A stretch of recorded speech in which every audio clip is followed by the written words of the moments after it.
I was looking at the book because I thought I had read it. Yeah. And I thought, oh my God, it's come back. But this one's published in 23. The one I read would have been 99, 2000 or something. It was a much earlier version of the same concept. Yeah. So we had it at Ernst& and Young as a kind of a intro, Hmm. for, but we developed all our own material for how to build a website around strategic alignment. So you have a goal, and how do you get the customer to interact? So we did like Telstra, which is the biggest telephone company in Australia. We did their website. Yeah. Um, so that was entertaining only because they had no kind of goal. They just put everything on the front page. Oh, okay. So, Yeah, I know. so it It's was, funny how when yeah, we started, just having a web page was like all you needed. You just need yeah, the logo, the contact. It was like a business card, you know. You yes, had to that's right. put it out there, or a yellow pages ad, I think is the analogy a lot of people used. So, Right. yeah. Originally, it was just content, and it was a yellow pages, and yeah. Hmm. So I'm interested to see. I did notice that I hadn't read it, but I didn't get a Okay. chance to reread the new one. But the one I read really just talked about the idea that if you have to do 3 clicks to do something, and they had a lot of stuff. The one I read had a lot of stuff against pop-up ads, which are gone now, but Oh, of that course. was all the rage back then. Yeah. You could open a web page and get 9 pop-up ads.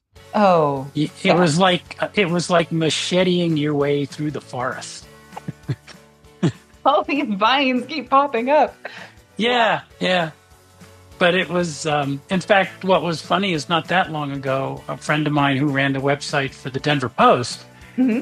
he was told by his boss, he quit, but he told me they instructed him to put as many pop-ups as he could in the way of the reader Mm, because they made their money on advertising. And he kept trying to explain that you don't get a lot of readers that way.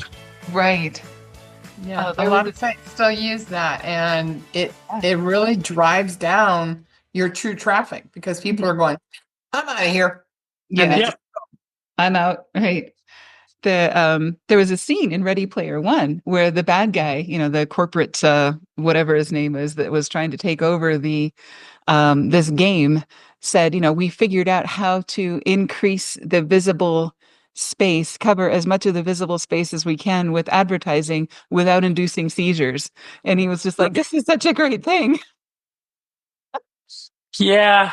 Yeah, that was a good scene actually. Right before they ran into the data room and started taking a hatchet to the computers. But other than that, Right. Absolutely. No, I thought that was a great villain move. So that was pretty cool. mm, Right. Angel, but did you yeah, have, oh, go ahead. no, I'm done. Okay. Sorry. I No was problem. drinking coffee. All right. Angel, any initial thoughts or ideas about the book or questions or anything about the topic or anything? Yeah, I've read the book because I've noticed it only has a few pages. I had the time to read it. And Mhm. then, yeah, after all the effort you put into creating a website and driving into the traffic, sometimes it's frustrating to see that most visitors live without taking action. Mhm. And even though among those who stay, only a tiny fraction maybe might make a purchase or anything. But what the book says is there's a good news. The book suggested some changes for it for for visitors to take an action, and the book walks you through to improving those issues and websites from c- uh, preventing websites to from converting into customers. And then the book is so practical, so straightforward and easy to implement, whether it's removing distractions, also clarifying some of your messaging, or at least fixing some problems. The book highlights small changes that, when combined together, lead to a big results. And actually, it gives clear roadmap to where you focus first, and by the end of the book, it will ensure that your website no longer sucks, but it works both for the visitors and the business as well. So Right. yeah. That sounds so out of character for you to say that sentence. And I know it's the book title, but it's just so funny to hear you say that. Cool. Yeah. Stella, how about you? Initial thoughts, questions, comments? You know, I do a lot of website auditing for different clients. Yeah. And this book hit right on many of the problems that I see when someone says, "Hey, can you take a look at my website and tell me what you think?" Like, oh, it sucks. And Right. here's why. Ding, ding, ding, Ding, ding, ding. There's this long list of, things that they need to address. And I would say 75% of them are super simple. Yeah. To address. It's not like you're going to have to spend hours or buku money or anything like that to fix them. Mm-hmm. They just didn't do it or didn't think about it. And it's like, oh, well, okay, add your address and a contact number. Oh, we need that? Mm-hmm. Yeah, if you want people in Utah to find you in Utah, you need to let them know you're in Utah. Mm-hmm. So sometimes it's really super simple things that can really make your website less than appealing to people who are searching for it. Right. I think it was kind of courageous to write the book the way that they did, because it's almost like, when you call IT and you say, I'm having this problem, and they say, well, have you tried turning it off and back on again? It's just that simple and that obvious, most of the things that they suggest. So people think, I can imagine, and I kind of felt a little bit of a letdown after reading the book, because it was just like, well, there was nothing earth shattering. There was no shiny object. There were no really cool tools or anything else that we hadn't thought of. It's all just basics.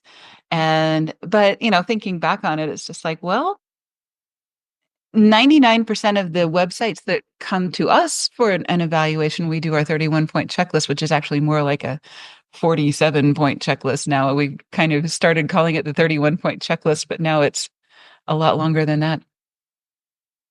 That was based on Jakob Nielsen's, and this might be the book that you're thinking of. It was called Designing Web Usability, and it was published in 1999. And it was that would be it. okay. Yeah, Dr. Jakob Nielsen was the guy and he's the one that decided the logo goes in the upper left-hand corner, and the action item goes in the upper right-hand corner, and the contact information goes in the footer, and a privacy policy. And all of that stuff was decided in 1999. And we're still, and your menu either goes across the top or down the side. But there are some pretty basic things that people expect from a web page. And if you don't follow those things, if you try to break those rules and try to be clever or try to be cool or any of those kinds of things, I think you really end up doing more harm than good. So I guess, looking back on it, I'm not as disappointed as I should. Well, I'm not as disappointed as I was initially with oh my gosh, there's nothing new in this. And it's all in cartoon form, where they show you this is a web page with pop-ups all over it. But it's almost insulting, the simplicity of this book, But I guess that's my initial take on it. And I don't know if anybody else felt the same way, but if you really do, and you think, oh, I don't do any of that, on my website, but have you really looked at it on all sizes of screens? Does something impinge on another thing? Do your layers slide over each other? Do you have a pop-up that looks great on one browser, but not on others? And we all have that blindness because we have our favorite technology. And if it's outside of that, you think, oh, well, that doesn't matter. Nobody uses that, but that's not true anymore.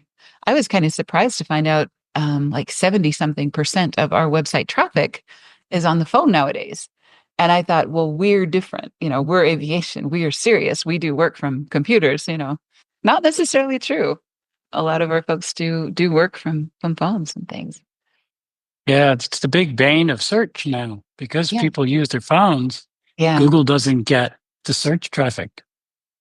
Well, it does, because people still do search on their phones, and I've done it a million times when I'm waiting something, or, I'm in the car and I'm thinking, I need to solve this problem, and I will look up a topic using Google on my phone.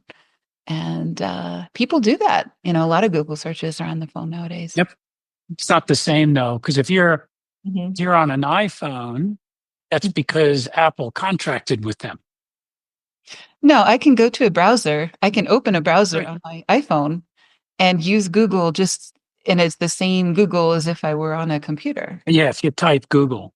That's true. That's their challenge. If you do a search, if you open Apple Safari browser, Yeah. they're paying Google. True. Google is paying Apple something on the order of $4 billion a year to route all the traffic, but Android's not. Okay.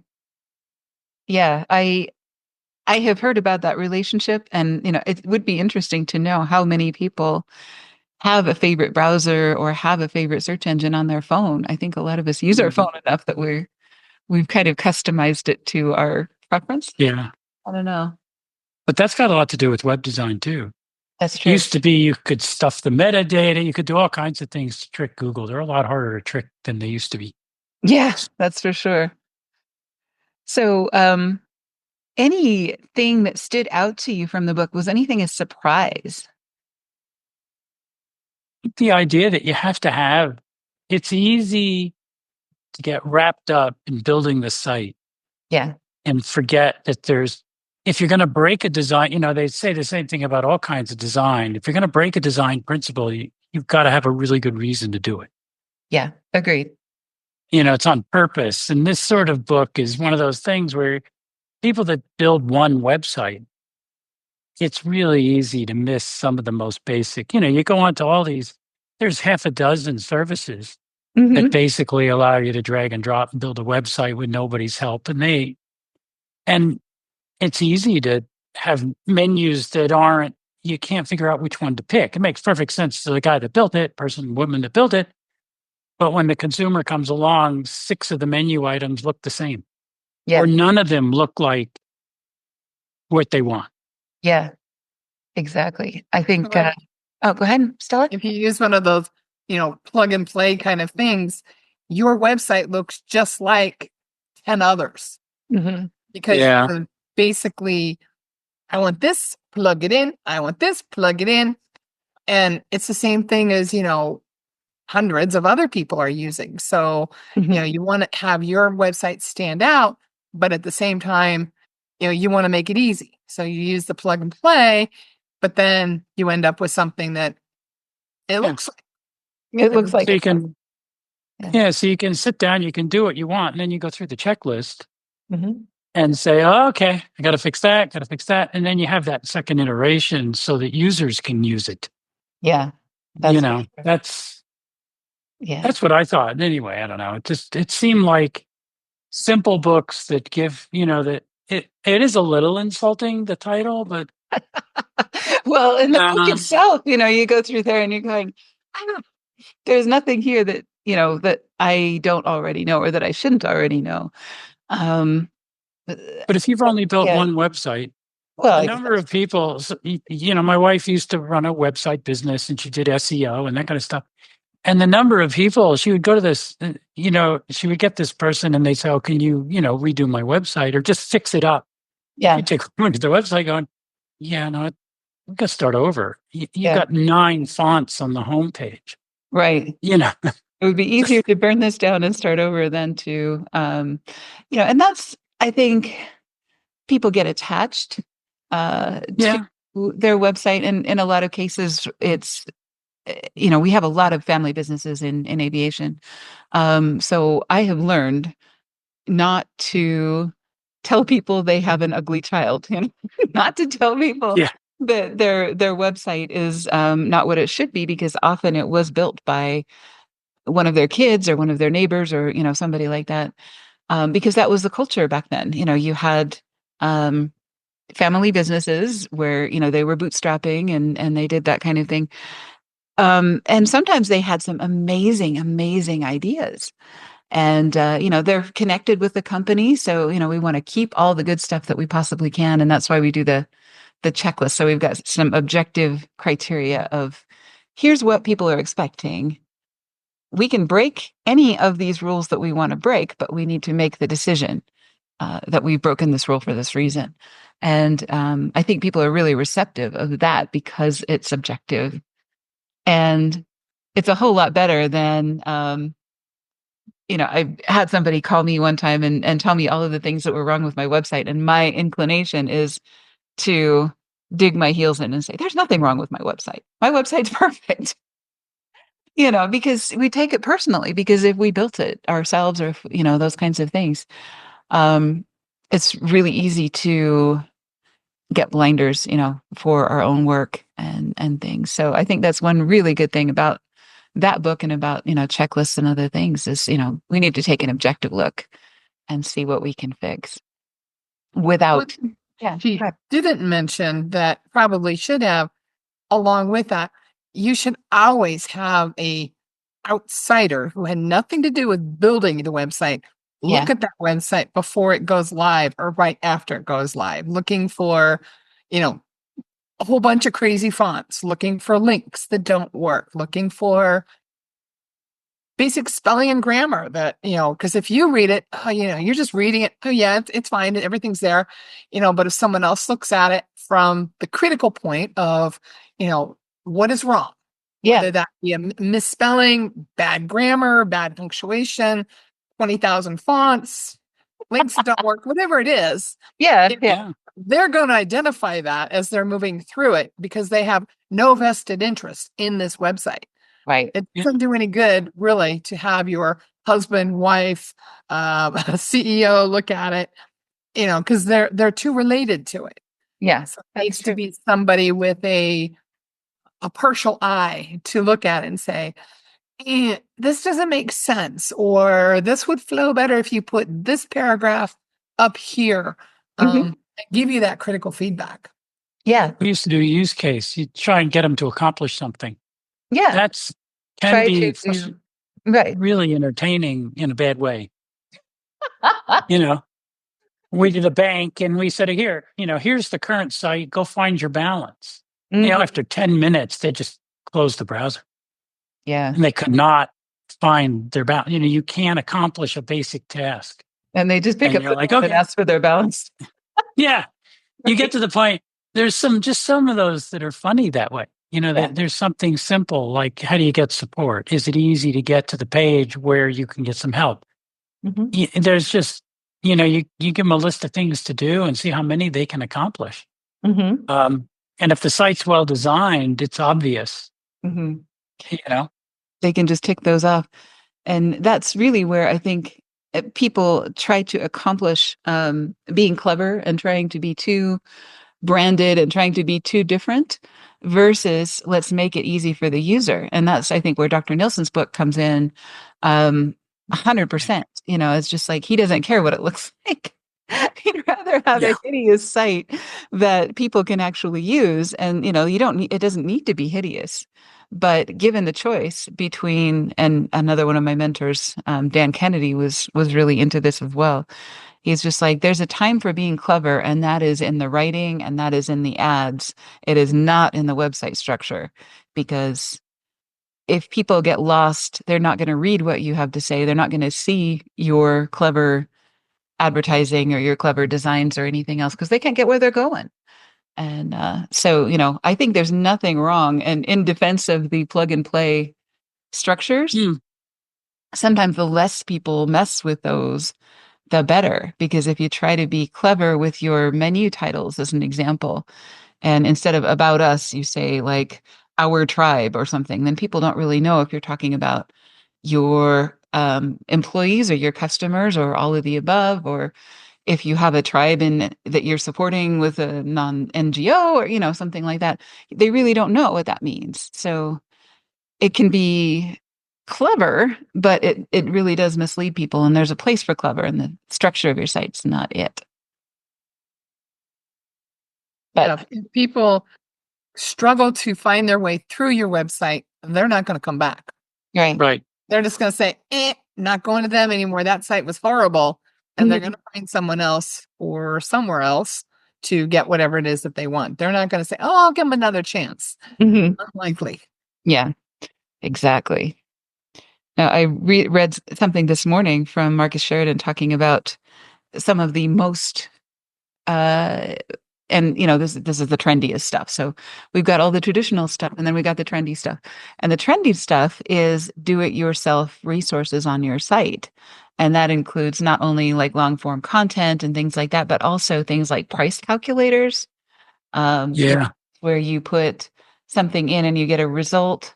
Of course, he gives the example of like a fence contractor, a pool contractor, something like that, where you put in, here is my address, here's the volume of pool area I want, or whatever, and stuff, and it'll give you a ballpark figure of pricing.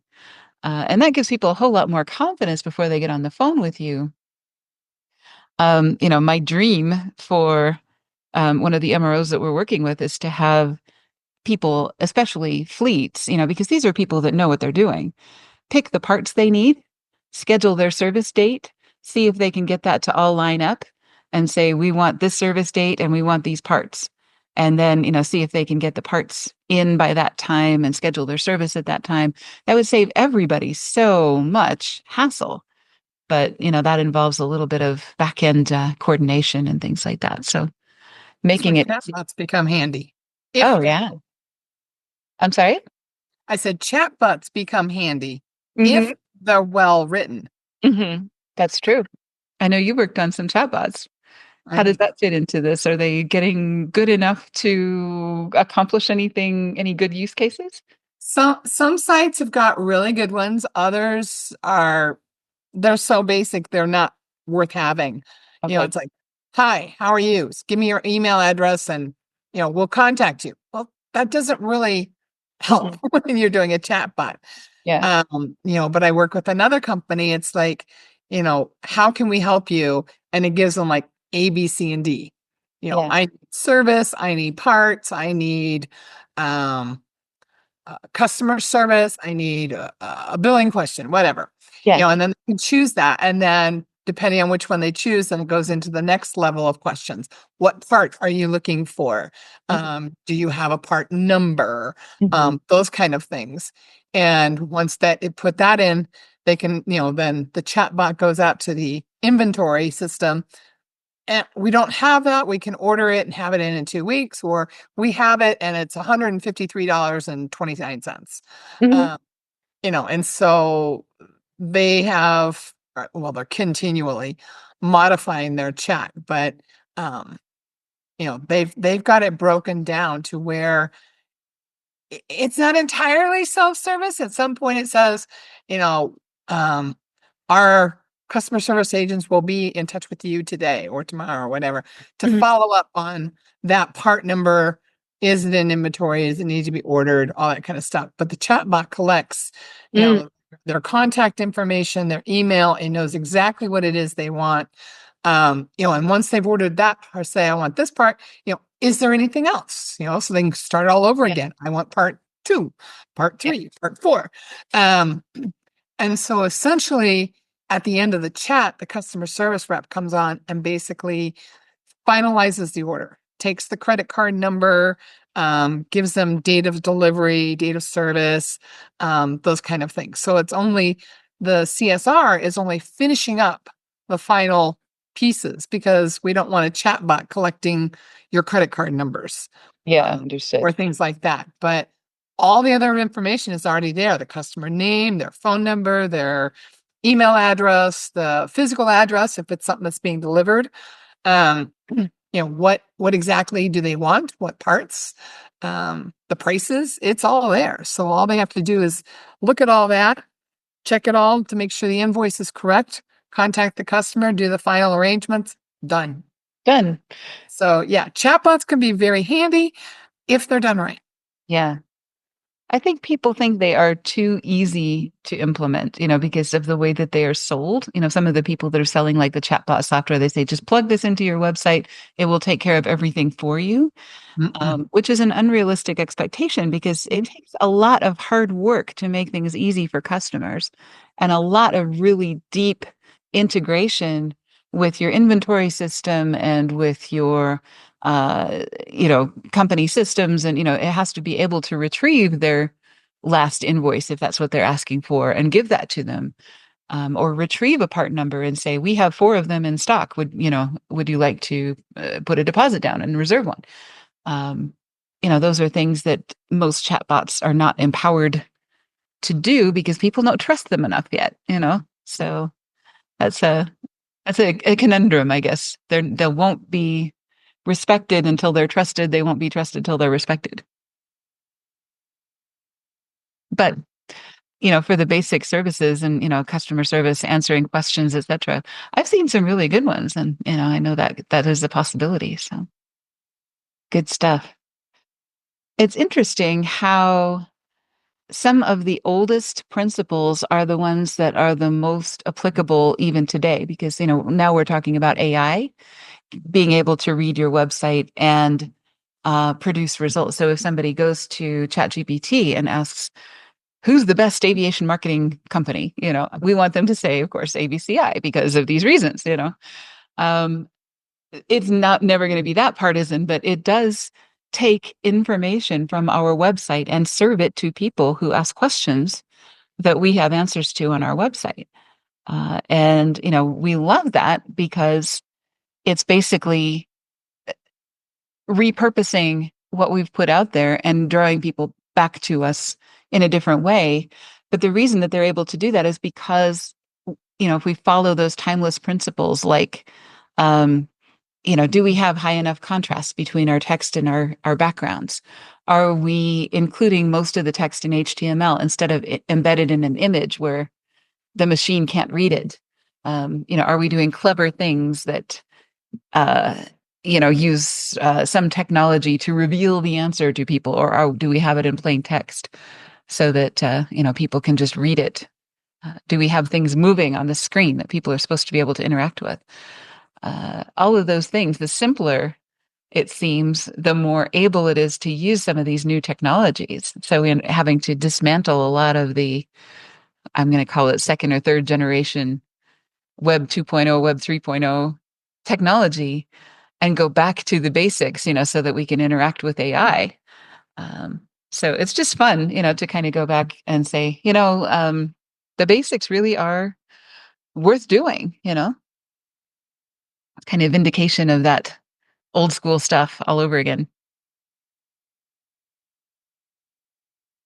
I think it's always worth building on the good set of fundamentals. Yeah, absolutely. But the first thing is, what are you trying to accomplish with the website? Yeah. If you don't know that, you don't know where to go. But yeah, sometimes websites don't appear particularly great, but it does what they're trying to do. Yeah. It accomplishes whatever the goal is for them. Mm-hmm. Whether it's to get them to pick up the phone, maybe, or maybe it's, something fairly simple. Mm-hmm. Yeah, I mean, it's got to be goal oriented and then driven around. Yeah. But yeah, the basics. The chats are funny because some of them are good, some of them are bad, some of them are manned. Yeah. They're staffed. So you go in and ask the chat a question. You're actually talking to a person who's managing a dozen different chats. Right. Exactly. Which makes it efficient. But yeah. And some things people don't like. You're right about the credit card. When we did a big insurance company, people didn't want to talk to an agent until they did their research. Yeah. So they wanted to be able to go on the site, go through all the text, figure out most of what they wanted to buy for insurance, fill in some forms and questions. But then they wanted the agent to pick up where they left off. They didn't want to answer questions again. Yeah. Right. They wanted to be able to say, now I'm ready to purchase. I want to go over it with somebody, and they'll be able to say, oh, I see you put in this number, but that's driving your price up, or, are you sure that's what you have? They can ask questions and solidify a quote. And then in a lot of cases, they might not even buy that quote online. Yeah. They might end up going to the broker or the insurance broker and saying, okay, I'm ready to purchase. But mostly now they do purchase insurance online. Yeah. But it depends on what you're buying. Some things they get most of the way through it and then they want to go somewhere. Yeah. I had to laugh because my son, when he was buying a car, he configured the car online. He figured these are all of the options that I want. Here's what colors I want. Here's what I want to, the kind of transmission I want, all of the options, etc. And then he printed it out and took it to the dealership because he wanted to talk to somebody and reconfirm all of his decisions. Yep. And the computer can tell you which dealer has it. Exactly. And can set the appointment online. So, there's a point at which you have to be able to allow people to break the funnel. Well, it's part of the funnel. Yeah. You're multi-channel. When I did, the banks like to talk about channels, right? So a bunch of things you do at home. You want them to come to the branch for some things, because you need them to sign something, or there's a point system for establishing your identity anymore in a lot of places. Yeah. So, you have to show up. And while you're there, they try and cross-sell you or something else, with fries with that question. What do you like with that? Yeah. Would you like fries with that? That's a powerful statement. Yeah. Not just fries. Do you want to supersize your fries?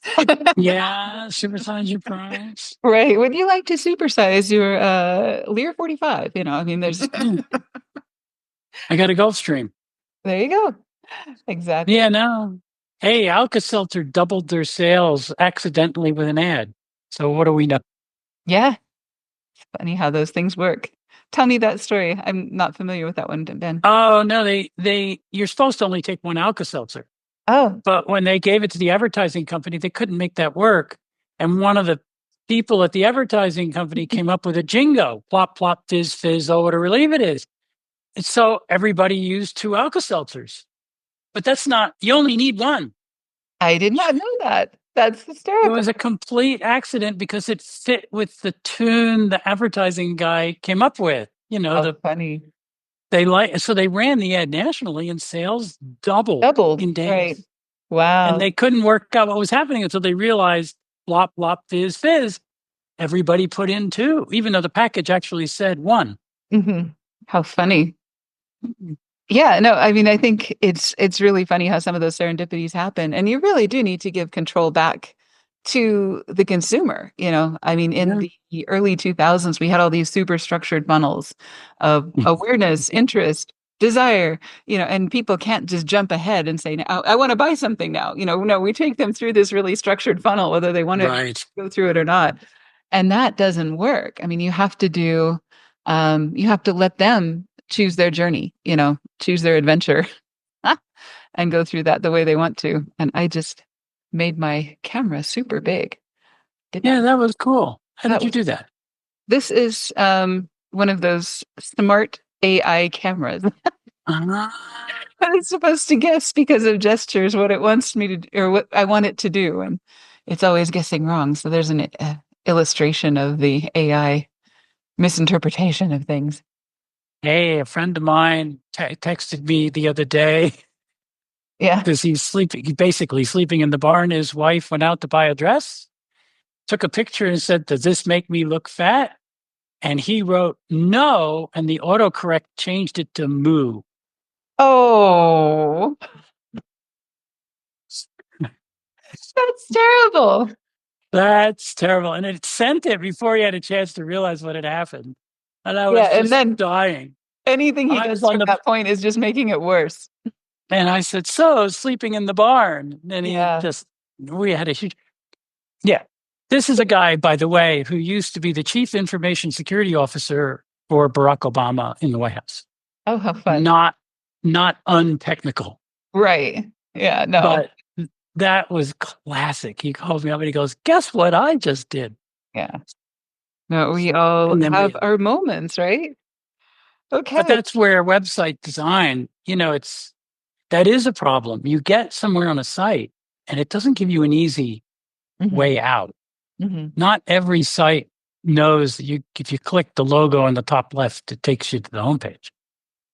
Yeah. Some things have become a standard over time, but, we can't always depend on that. So I love the links that take you to the top of the page, where you have a link that follows you down and takes you to the top of the page. And, there are just some really cool innovations that are just so thoughtful to the consumer or the visitor. And I think that's one example of one of those. Unfolding is good too. I like the idea of more. Mm-hmm. Do you want more? Click the button and you get more. But if it happens a lot, it gets a little frustrating. Yeah, that's true. It's just like, I just want to read the whole thing. Right. You should only get one more. Mm-hmm. You read down half the page and you want to read the rest of it. You click more and it should write the whole, not make me keep clicking more. Right. True. Cool. Well, should we go around one more time and just wrap it up? Maybe give it a rating 1 out of 10 or 10 out of 10 or highly recommended, not recommended, gonna read it, never gonna read it. Opinions? Patty, you want to go? Go ahead. Patty, go ahead. I think it still piques my interest. I hear that you say it's basic, and then like hearing what Stella had to say. I mean, like our website does have the address on it to contact us, but it would be good to get an opinion, or maybe I should just have you, Paula, your company, analyze it and tell me what to do. We have a 31-point checklist ready to go, just for actually 47-point checklist now. I think we're at 47. That's yeah, that actually sounds more appealing than me reading a book and trying to figure it out myself. Yeah. It does still sound somewhat interesting. So I've enjoyed this session. Thank you. You're very welcome. And it does have fun cartoons in it. So it does kind of make fun of some of the things websites do. So it's entertaining for that reason. But And it's a very fast read. So, it's not like you're going to have to spend hours reading the book to get the basic gist of the content. It's very skimmable. Mm-hmm. Gotcha. Mm-hmm. Okay. Sounds good. All right, Ben, back to you. What do you think? I'm a fan of checklists. I think it's worth, maybe it's not a 10 or a 9, but it's probably close. I think it depends on, again, the use case. If you're someone who doesn't have access to people to help you and you've got a small business, I know a fair number of people here in Denver that have started up little businesses. Now at the farmer's market, they sell all kinds of different things and they all have to have a website of some form. And many of them, it's a hobby job anyway. So having a little checklist that just helps you get the basics and not, annoy people that come to your website. I think that's valuable. I do think it would have been nice to say, I think the idea of writing something like that is valuable to people. It just, for you and me and people that build websites, it's going to look really basic. But if the number of people I talk to that have no experience and they only build one. Yeah, that's true. They start a hobby job, they want one lousy website, or they're a volunteer and the organization they're volunteering with needs some kind of website to do something, then it's fine. It's a nice little checklist to help make the thing useful. But you're right, Patty, that probably the best answer if you've got a business going is to say, you give it to someone and they say, do your wide review based on current trends. Because the book doesn't really talk about SEO, which is really important if you're trying to be found. It doesn't really address some of the underlying technologies that go into the site. So you got security issues. So a lot of people don't put too much information on the site because it gets scraped. Somebody starts building a profile that they can use as a way to create a scam, so you got to be somewhat careful that way. But yeah, I think these books like that, people write them. I think it's nice that it's not like they're forcing me to buy it. I think it's nice to have a checklist and, if you're only, I always forget that there is a huge number of people that build one website. Yeah. And Dr. Nielsen's textbook is not going to be nearly as helpful to them as this, which is cartoons, so. Right. Exactly. Yeah. No, excellent. Good point. Angel, what did you think? As someone who really don't know how, don't have a broad knowledge about building websites. So it is something that is still useful, and it is a stepping stone to know what to deal with, how to deal with some issues in building your first website. So maybe it is, for me, it is 6 or 7 out of 10. Excellent. Well, it's great to get your perspective because it's nice to see people coming from different backgrounds. How did this hit you? And it's completely different, depending on where you're coming from. So thank you for that. Stella, what do you think? I would probably give it a 7 for people new to building websites. Okay. I think, like Ben said, it's missing some of the current things about SEO and how to get your website found so that you are found, to your clientele, whether that be your local community or an aviation company or whatever. On a personal level, because I do so much with websites, I'd have to say like a 3 or 4. You were annoyed by it. It was a very quick read, so it wasn't really annoying, but I'm like, this is so basic. I know all of this, and you're missing this, and this. So I found as I was reading through, I'm like, you forgot about this, you forgot about this. Yeah. And Right. things that that I do when I'm reviewing someone's website or making recommendations for content or stuff like that. So, on a practical basis for me, not highly useful. But for someone who, like Ben said, they're only going to write one website, and these are the things that they need to include, it's got the basics that people need to consider. Excellent. Well, thanks, you guys. I think this is a really great conversation. And I'm really looking forward to next month, where I do have the actual book, and it is so skinny. Look at this. This is so thin. It's barely even there. This is The Captivating Speaker by Roslyn Kahn. If you know Anna Marie Buonocore, Roslyn is... there's a speakers group in the Bay Area, a Toastmasters group that uses this book. But I think it's super helpful, to those of us that do speak for a living, which is pretty much all of us nowadays, whether we speak just on Zoom or at events or other things, or even just to our kids to get them to eat their vegetables. We do some kind of persuasion in a speaking form. If we're human. So I think it's going to be a really fun book, and I'm really looking forward to talking about that. So, and we like skinny books. We did this on purpose because it's December. Nobody has time to read anything in December. We're all too busy with parties and wrapping up the year and all of the other things. So hopefully we did that. I didn't really check next year's books. Hopefully we kind of did skinny books toward the end of the year, but that's I'm looking forward to those as well. Yeah. Thanks, Paul. Great. Thank you. Thanks, guys. I really appreciate you guys jumping in, and I always learn so much from people in the industry doing things. So thanks for joining us, and we will see you soon. We'll do group office hours in about 10 minutes. So we'll see you. Okay. See you then. All right. Talk to you soon. Bye-bye. Bye, everyone. Bye.